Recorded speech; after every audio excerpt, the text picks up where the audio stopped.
प्रिय छात्रों, आइए आज हम कक्षा 10वीं का पाठ क्रमांक 2 खोया हुआ आदमी की प्रस्तावना देखेंगे, जिसके लेखक सुशांत सुप्रिय जी है।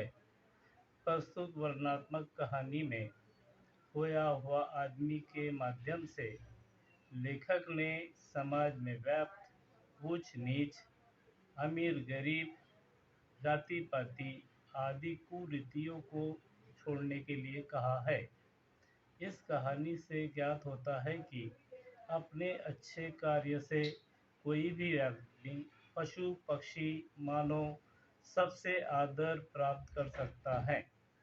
यहाँ लेखक ने सभी को सौहार्द से रहने की सीख प्रदान की है और लोगों को अपनी ऊर्जा सकारात्मक काम में लगाने को कहा है।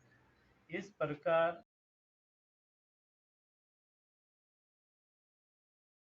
नई राह पर निकल जाना चाहिए, जिससे हमें एक नया आत्मविश्वास प्राप्त होता है। जो जो इस पाठ में 2 चरणों में इसका अध्ययन करेंगे और सुशांत सिंह सुप्रिय जी ने इस पाठ के माध्यम से हमें ये सीख भी देना चाहते हैं कि जो भाईचारा भाईचारा हो और समाज में अमन शांति रहे। इस पाठ के माध्यम से सुशांत जी बहुत अच्छी और बड़ी-बड़ी बातें हमें बताते हैं। कुल मिलाकर अपने देश के लिए संप्रति इन चीज़ों की खासी ज़रूरत है। इस ज़रूरत को पूरा करने का है तो छात्र हमें सुशांत सुप्रिय जी के कदमों के निशानों पर कदम मिलाकर चलना होगा।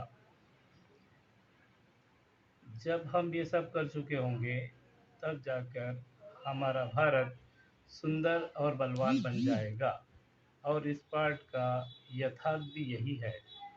सुशांत जी का यही कहना है कि हम कठिन परिश्रम करके अपनी मंजिल को पाना चाहिए, जिसके ज़रिए हम सफलता की सीढ़ियाँ चढ़ सकते हैं। हर एक मानव अपने जीवन में सफल होने की आग्रही रहता है और वो सफलता के लिए कोशिशें भी प्रयत्न भी उसके जारी रहते हैं।